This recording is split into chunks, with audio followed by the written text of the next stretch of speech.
الله وبركاته.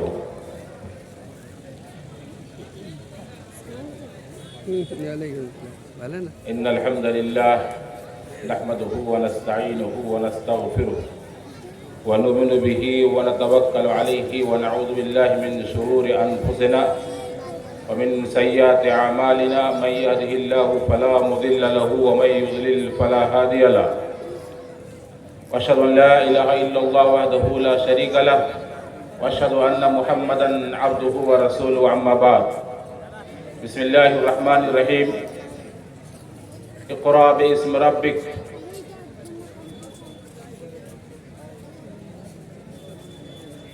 قابل قدر ذی وقار صدر اجلاس، اسٹیج پر جلوہ افروز علماء کرام، دور و دراز اطراف و اکناف سے تشریف فرما معزز سامعین،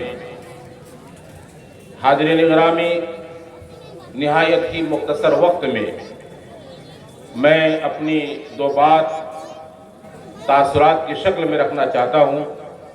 دعا ہے رب العالمین ہمیں صحیح درست کہنے اور سبوں کو اس پر عمل کرنے کی توفیق دے.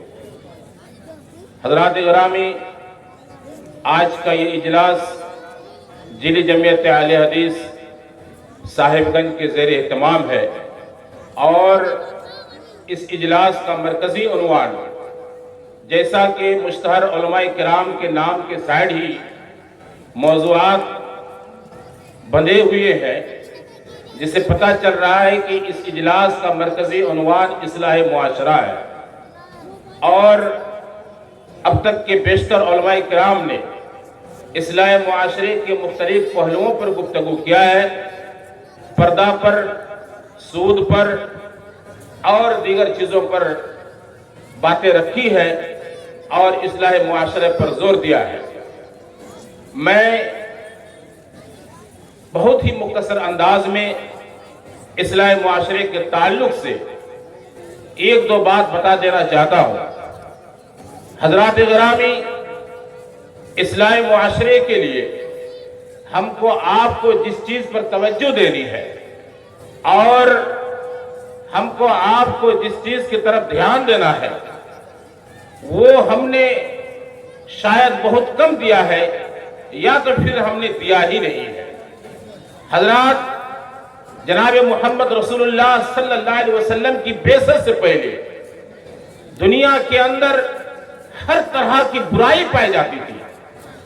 آپ یقین مانو، شرک بدعت کے علاوہ طرح طرح کی برائیاں ملتی تھی، ہر طرح کے جرائم و کرائم موجود تھے. چوری، ڈکیتی، شراب نوشی، زناکاری، رہزنی، مختلف طرح کے جرائم و کرائم موجود تھے. حقوق العباد کی کوئی حقیقت نہیں تھی. حقوق العباد کی بڑی حق تلفی ہوتی تھی اور نہ جانے کئی طرح کی بیماریاں اور سماج معاشرے کے اندر خرابیاں پائی جاتی تھی. لیکن جناب محمد رسول اللہ صلی اللہ علیہ وسلم کی بعثت ہوتی ہے، آپ کو نبی بنایا جاتا ہے، تو سب سے پہلی چیز آپ رب العالمین نے اصلاح معاشرے کے تعلق سے پیارے رسول صلی اللہ علیہ وسلم کو جس چیز کی تبلیغ کی ہے اور آپ کو جس چیز کی تلقین کی ہے، وہ تعلیم کی تلقین کی ہے. یاد رکھو، جس سماج کے اندر تعلیم ہوگی، جس سماج کے اندر تعلیم کا فروغ ہوگا، اس سماج سے اصلاح معاشرے کا کام ہو سکتا ہے. تعلیم کے بغیر سماج کے معاشرے کی اصلاح کسی قیمت پر ممکن نہیں ہے. حضرات گرامی، یہ بات بھی ذہن میں رہنی چاہیے کہ ہم و آپ تعلیم کے بغیر نہ ہی سماج کی ترقی کر سکتے ہیں، نہ ہی سوسائٹی کی ترقی کر سکتے ہیں. آج کی اجلاس سے ہم کو آپ کو یہ پیغام ملنا چاہیے، آج کی اسٹیج سے ہم کو آپ کو یہ پیغام ملنا چاہیے کہ تعلیم ہی اہم چیز ہے، تعلیم کے بغیر کوئی چیز نہیں ہے. یاد رکھو مسلمانوں، نہ نماز کا حکم تھا، نہ روزہ کا حکم تھا، جبکہ سماج کے اندر ہر طرح کی برائیاں پائی جاتی تھی، سماج کے اندر ہر طرح کی خرابیاں پائی جاتی تھی. آپ سے نہیں کہا گیا تھا کہ اے محمد جاؤ سود پر بین لگاؤ، اے محمد جاؤ شراب پر بین لگاؤ، زنا پر روک تھام کرو. پیارے رسول صلی اللہ علیہ وسلم کو